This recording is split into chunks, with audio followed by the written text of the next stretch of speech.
Are we back? Yeah, we're heading back in that direction. I think we're back. It's a good one. And Greg's whisper just gets louder and louder. I don't know about what the whisper. How does this affect? How does Steph Diggs becoming a New England Patriot affect the whisper? I don't think gets Diggs, more people on board for Hunter. But I don't think Diggs affects it. I think it's more about what the other complete opposite, isn't it? Well, it may be that it opens up the opportunity for the Giants to take your guy Travis Hunter. I was going to say, I was like, when you look at everything that happened yesterday, wouldn't it indicate that the Giants are probably taking Travis Hunter at number 3? Because they signed Russell Wilson, correct? And they have Jameis Winston, so they're probably not taking a quarterback now, which means that they're taking a player, not a quarterback, which probably means the quarterback's going 1-2, like we were talking about yesterday in my upcoming mock draft. I still think that the Pats are taking Travis Hunter. I keep reading like people like Schefter or whomever suggesting that the Giants love Shedeur Sanders and signing Russell Wilson doesn't necessarily mean that they won't draft. But why sign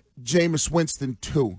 Because it's $4 million a year. Right, but you're not going to have. What if you need a guy to get something from the grocery store and you don't have any money? But I get the crab legs. I get the fact that it's only $4 million. But if it was just Jameis, I'm cool with it. But why are you going to sign 2 veteran backups? Or 2 veterans that would be fighting for a spot? Because you're only going to keep one of those. Well, would Shedeur learn under Russ? Well, you're not gonna keep both Russ and Geno Smith. Jameis Winston. You're only gonna keep one of them. So signing 2 of them. Let me tell you why they're not going to take Shedeur, because Dayball is on the hot seat, and if you use a pick on a guy that you likely won't play much of the year, when you could have Travis Hunter making Russell Wilson, let's ride. I feel like that is the more likely thing. I think the reason the Patriots signed Diggs in the timing there it had unfolded on with last night is because the second they saw the Giants out on a QB, they needed to get the receiver they were going to get it for, which is why Greg's whisper was correct. Meaning that they weren't confident that they could get Travis Hunter, and their intention had been to draft Travis Hunter and utilize him as a wide receiver. It was the first aggressive offensive move by the Patriots since they signed Antonio Brown. Yeah, and Greg, your whisper was right. They love Travis Hunter. They just don't think they're going to get him. That's not really what the whisper was. Nope, that's exactly what it was. That's what Greg said on the show. That was my whisper. Yeah. No, I thought it was if he's still there, they're going to take him. Yes, Best guy which is why they love him. But he's not going to be there. He's not going to be there. Maybe he will. Even though excuse me, pass the word on the streets. We're back. Okay, Curtis, can you pass the word on the streets later on? We're back. We'll let him know. But even with the Steph Diggs, I would like, even if you still wanted Travis Hunter, I still like the Steph Diggs. Yeah. I would have rather them have the plan.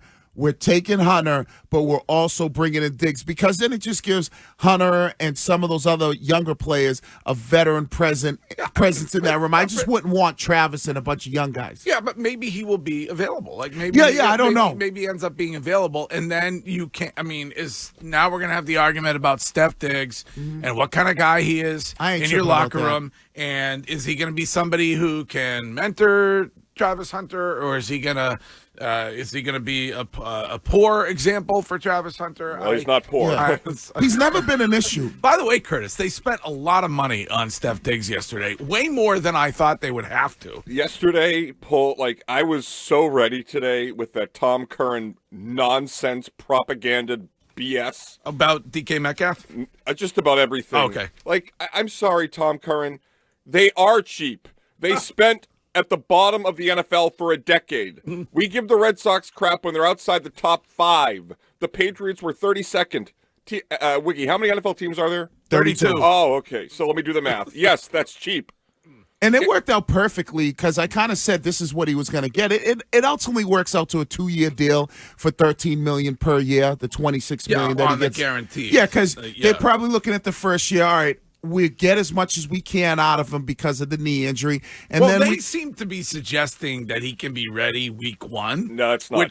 That seems aggressive. Yeah, because look what happened to Kendrick Bourne. Very similar situation. Blew his knee out in October and then wasn't ready kind of till like the next October. But I think it's a good move, and it shows that, all right, Diggs is not a long-term plan, but he's your plan for the next 2 years with Drake Maye, as well as whatever other pieces you're going to put around him. Can I ask a question to the people today that are in the Twitch chat and they're on social media, waking up at 6, getting ready for a long day of work to pay the bills? Why do you care if the Patriots overpay? Like, I mean this sincerely. Yeah. In what way does that negatively impact your life?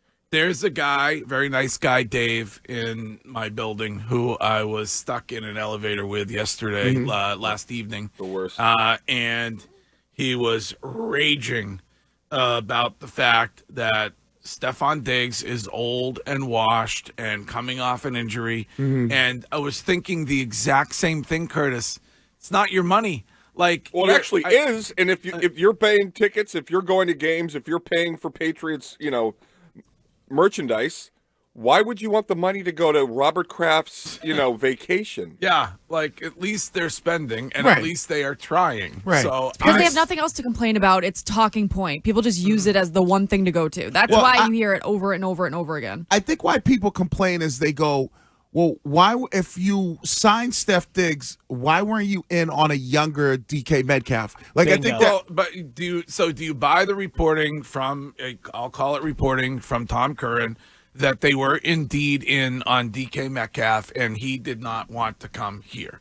No, why is that just coming out now? Why didn't that come out? I don't buy that. Okay. So why didn't he want to come here? So that's fraudulent. Yeah, that's fraudulent because he said he wants to go someplace warm and he wants to make $30 million. Right. He ended up in Pittsburgh and he makes $30 million. Yeah, but he may feel like I'm not speaking for him. Yeah, Pittsburgh is closer. I have no idea. Closer to closer to winning. Equator. Okay, closer to winning. Not closer. It probably is closer to the equator. Yeah. You're the weather guy. I don't deal in geography. What do you know about the equator? Ah, gosh. I mean, it's great. What nation is named after it? Does that mean nothing? Ecuador? Yes. Thank you. Yeah, Job. nailed it. Yeah. Nailed it. Yeah. See, you're way better sober than you are when you're high. I don't know. I like her high better. Really? Poll? We should do a poll. Courtney, can you say free hot breakfast? Free hot breakfast. Oh, much better than me. But I think it wouldn't have mattered what DK Metcalf hot breakfast wanted because he was traded, so he has no say in the matter. It's not like he has a. Listen, I'm not doing the reporting. Right. I'm just sharing what was burped into the ether. Well, then I would say that's cap because the player has no choice in football. This is Mark from Connecticut. Hey, Mark. How's it going, guys? Wiggy, Yo. Can you believe they ponied up the money? I couldn't believe it when I saw it last night. I absolutely couldn't believe it because as soon as he walked out the door, I mean, we were talking about it the other day on Monday morning that they let him out of the building. So I'm shocked. I'm shocked that they were able to get him back. I'm very shocked, but I'm super psyched. Good. All right. I still hope they get Travis Hunter, though. Still hope they get Travis Hunter because that would be a great wide receiver crew right there. Yep. But back to the Super Bowl, guys. Here we go. Okay. Let's go. All right. A little aggressive, a little early. Yeah, it was interesting that they didn't just sign him when they had him. I mean, I guess with a couple days of maybe negotiation haggles, maybe he wanted more money. And they realize, well, let me take the $13 million per year for the next 2 years because maybe I might not be able to get 16. Is what some of the reports. I don't know what were was out there for him, and I don't know if it was the term. Maybe he liked the 3 years. I don't know. Right. This is Jim from Manchester, New Hampshire. Good morning, Jim. Good morning, guys. Yeah, I listen to your show every day. I'm a long-time caller. Thank you. Just going over, I mean, I think Stefon Diggs will do all right for them, and unfortunately, I'm a Cleveland Browns fan. Born and raised in New Hampshire, but I'm a Cleveland Browns fan. But I think he's going to do all right. I think by them saying week 1 he's going to be ready to go, that might be cut it a little early, Yeah. So I've been trying to reach out to you guys, but I was in the hospital for 2 weeks down in West Roxbury at the VA hospital. Oh. So I couldn't get through, but everything's good. I just want to say hi to Courtney and Jim. Everybody, and Whitney, and Wiggy. Sorry, Whitney. And and Curtis, Mr. Happy. Well, if you're not negative, you're not breathing. I mean, I'm glad. In all sincerity, Jim, I'm glad you are, and glad you're out of the hospital. Yes. Thank you, Jim.